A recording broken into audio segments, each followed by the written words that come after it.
Ja, hallo und herzlich willkommen zum neuen Messer-Review. Heute das Reek LD 42B.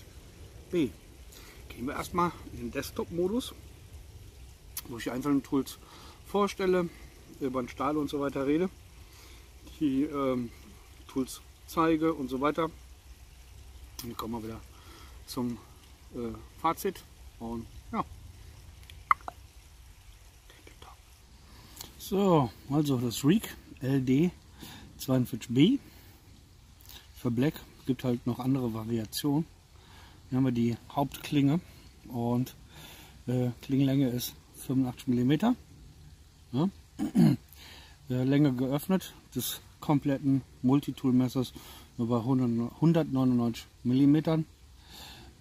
Länge geschlossen. Wir haben hier einen Liner-Lock übrigens. Sind wir bei 114 mm. Die meisten wissen wohl, die größten Victorinox Multitool-Messer sind die 111er. Also wir haben hier ein bisschen was Größeres. Einhändig zu öffnen. Macht das Ganze nicht 42A konform, aber gut. Das ist wie das. Kommt scharf daher. Seht ihr das?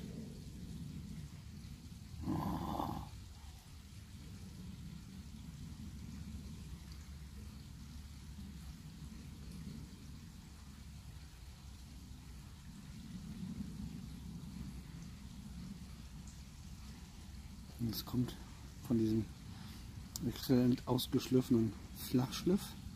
Guckt euch die Locken an. Ja? Also Flachschliff bis hier oben hingezogen, Daumenpin. Einseitig, zweiseitig würde der keinen Sinn machen, ja? Ist klar. Dann würde der hier anschlagen. Okay, egal. Also wir haben hier einen Liner-Lock. Wie gesagt, das macht das Ganze nicht 42A konform, aber gut. So, dann haben wir hier direkt hinter der Klinge, ich hole sie noch mal raus, direkt hinter der Klinge muss man wirklich aufpassen. Wir haben hier noch mal ja, so einen Trenner. Dann haben wir hier eine Säge, schließen die Klinge. Und hier haben wir hier das Ästchen, oder ich glaube, man kann es auch von hier aus machen. Ja, also hier abgebrochener Baum und der geht auf Druck und Zug und ist wahrscheinlich auch für feuchtes Holz gemacht worden. Ja. Tut mir leid, der Ast oder das Bäumchen war schon abgebrochen beim letzten Sturm.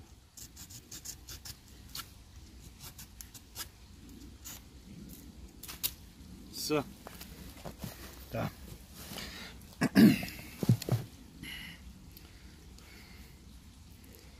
Wie gesagt, hier geht auf Druck und Zug. Wir nehmen jetzt hier einfach mal ein Lightmar Fire und das Multitool-Messer oder vielmehr die Säge davon ist so scharf, dass man damit den Feuerstahl abziehen kann. Ja? Mindestens genauso gut wie der Striker vom Lightmar Fire. Also noch relativ gut zu säubern. Ja? Kann nämlich die Späne, die sich darin verfangen haben, nach unten wegstreichen. So, gehen wir mal hin, holen wir mal das. Weil das eben hartes Holz, was ich da geschnitten habe. Also Top-Schnitzmesser. Ja? Allround Chemtool EDC, Messer würde ich sagen. Ja. Aufgrund, dass es so dick ist, dann nehme ich hier 1, 2, 3, 4 Lagen. Korkenzieher hätte ich gern gesehen, dass sie daraus eine Halle gemacht hätten. Ja. Hier hinten gibt es keine weiteren Tools, die sind alle vorne.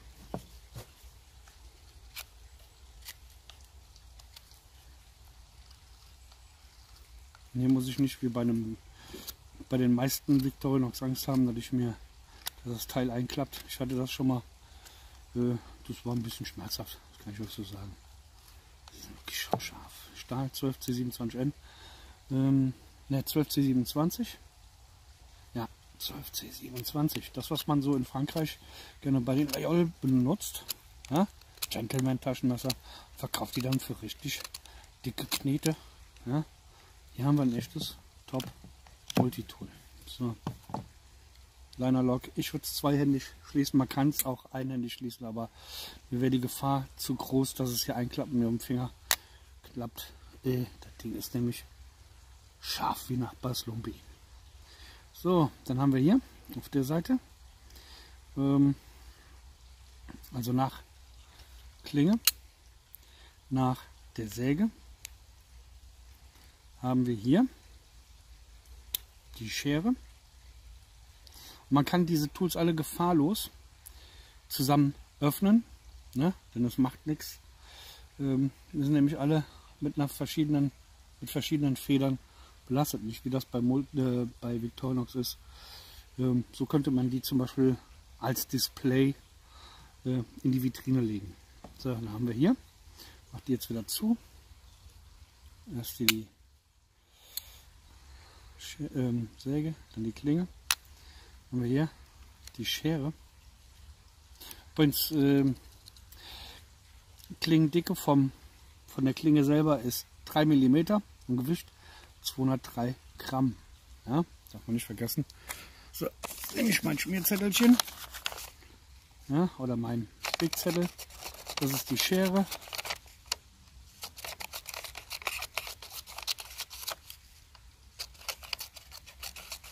Die ist super zu gebrauchen.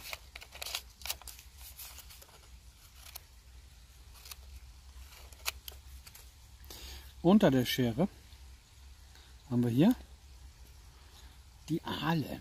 Da ist sie. Ja? Da ist die Ahle. Ich klappe das hier ein. Da ist die Ahle und die ist extrem scharf. Ich zeige es euch nochmal so. Für Linkshänder ist die dann, ist ja beidseitig angeschliffen. Die ist dann auch super als Striker zu benutzen.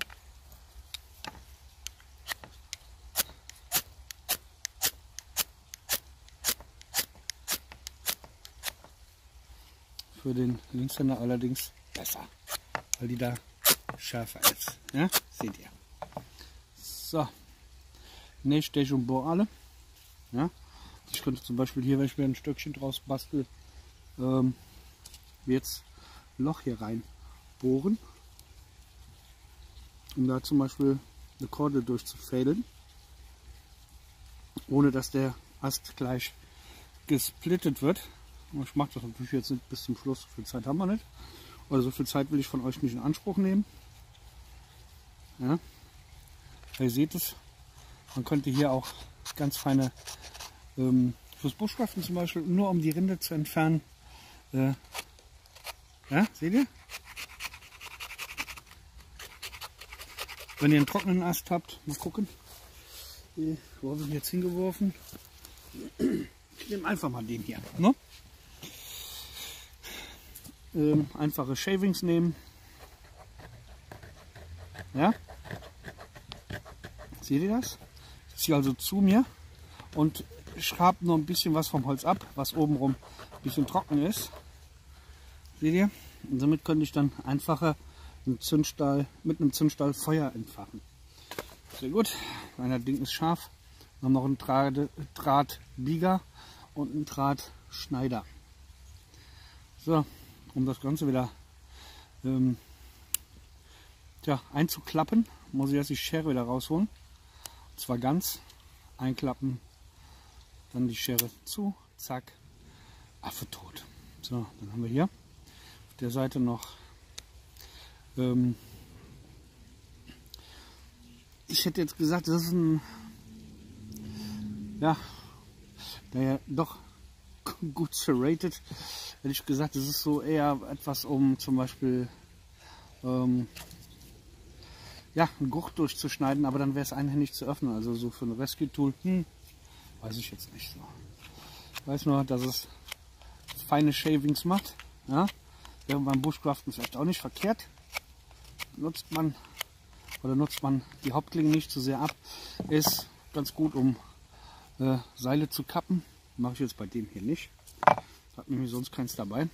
Oder auch verziehene Schnitte. Ja? Geht auch.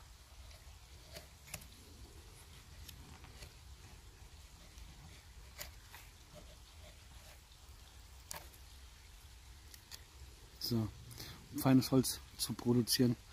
Weil hier die ist so extrem scharf, da müsst ihr echt aufpassen. Am besten macht das so, dass wenn ihr hier so ein Stück Ast dazwischen habt, ja, dass ihr, wenn ihr schon schneidet, das Ding rutscht ab, ihr in eine Astgabelung kommt. Und dafür ist das zum Beispiel auch gut. Um zwischen dem Ast und der Gabelung das Holz zu, oder die Rinne zu entfernen. Bin ich jetzt eh was drauf gekommen. Oh Mann. Ziemlich simpel.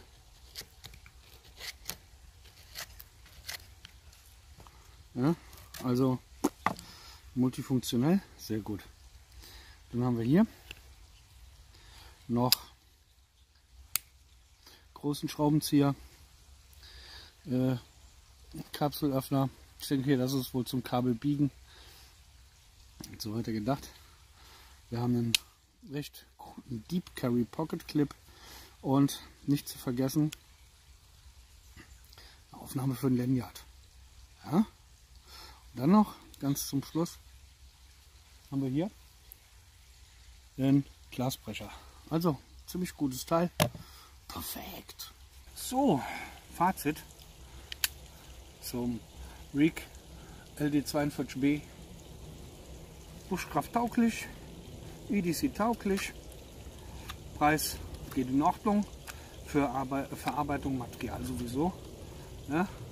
Ich hole meine Sachen sowieso nur bei Phoenix in Deutschland, nicht bei Amazon oder sonst wo, denn da habe ich die volle Kunden-Hotline und die ist saumäßig gut. Ja? Für mich Topmesser, aber einen Rucksack damit habt ihr immer dabei, wenn ihr es braucht. So, danke fürs Zuschauen. Das war mein Review über das LD42B für Black. Es wird noch einige andere folgen. Wie gesagt, danke fürs Zuschauen. Bis zum nächsten Video. Tschüss, Madiot. Schwenkt der Hut. Tschüss, ab und schwenkt die Kappe.